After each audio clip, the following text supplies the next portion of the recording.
Wherever you go, whatever you do, throw a little at it. Omax, Vest and Briefs. இந்தியாவில் கடந்த 10 வருடங்களாக கடலில் எண்ணெய் கசிவு அதிகரித்திருப்பதாக சர்வதேச கடல்சார் ஆராய்ச்சி கழகம் கணித்திருக்கிறது. கடல் பரப்பில் ஏற்படும் மாசு, சுற்றுச்சூழல் மற்றும் காலநிலை மாற்றத்திற்கு வழிவகுப்பதாக உலக சுகாதார அமைப்பு உலக நாடுகளுக்கு அறிவுறுத்தி வரும் நிலையில் அதனை கட்டுப்படுத்தும் விதமாக இந்திய கடலோர காவல் படை பல்வேறு அமைப்புகளுடன் இணைந்து விழிப்புணர்வு நிகழ்ச்சிகளை திட்டமிட்டு நடத்தி வருகிறது. 27வது தேசிய எண்ணெய் கசிவு பேரிடர் தற்செயல் திட்டம் எனும் தலைப்பில் மாபெரும் ஒத்திகை பயிற்சியை சென்னை பகுதியில் மேற்கொண்டது இந்திய கடலோர காவல்படை. கடந்த அக்டோபர் 5ஆம் தேதி சென்னையில் தொடங்கிய இந்த விழிப்புணர்வு நிகழ்ச்சி மற்றும் பயிற்சி ஒத்திகையில் மத்திய அமைச்சகம், மாநில கடலோர பாதுகாப்பு அமைப்புகள், முக்கிய துறைமுகங்கள், எண்ணெய் கையாளும் நிறுவனங்கள் மற்றும் கடல்சார் அமைப்புகள் உள்ளிட்ட பல்வேறு பிரிவைச் சேர்ந்தவர்கள் பங்கேற்றனர்.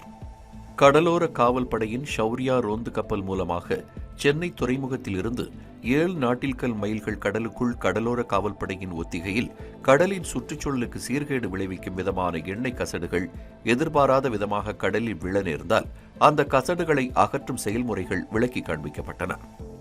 சட்டவிரோதமான செயல்கள் ஏதேனும் நிகழும்போது அதனை இந்திய கடலோர காவல்படைக்கு சொந்தமான சேதக் ஹெலிகாப்டர் பரிசோதனை செய்வது போன்று செய்து காண்பிக்கப்பட்டது.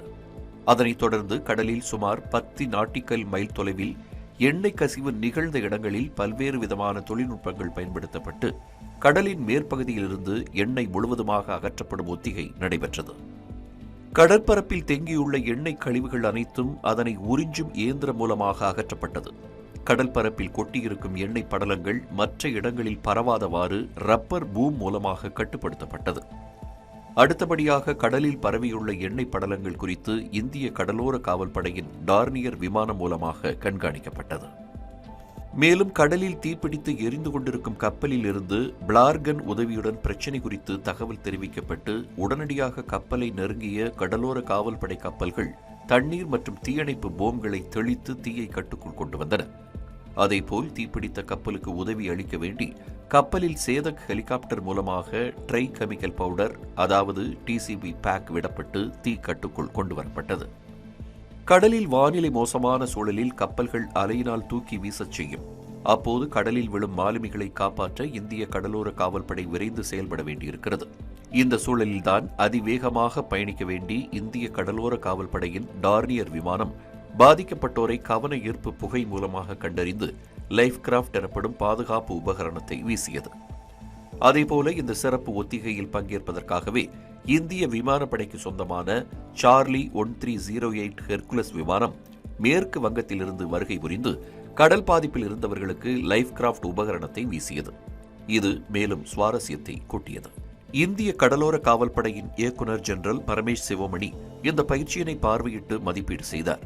இந்திய கடலோர காவல்படை என்பது சுமார் 11,098 கிலோமீட்டர் தூரத்தை உள்ளடக்கியது. இவற்றை பாதுகாப்பதும் கடல் வளங்களை காப்பதும் கடலோர காவல்படையின் பிரதான பொறுப்பு.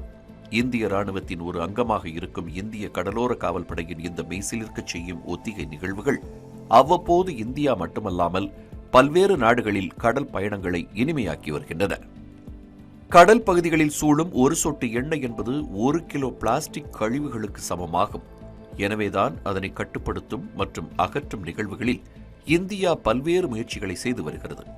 அந்த வகையில் இந்த பயிற்சி ஒத்திகை என்பது சாதாரண மக்களுக்கும் சுற்றுச்சூழல் சீர்கேடுகளை தவிர்ப்பது குறித்த விழிப்புணர்வை அளிப்பதே நோக்கம் என இந்திய கடலோர காவல்படையினர் தெரிவித்தனர். தமிழ் ஜனம் செய்திகளுக்காக சென்னையிலிருந்து ஒளிப்பதிவாளர் தாமோதரனுடன் செய்தியாளர் நாகராஜன்.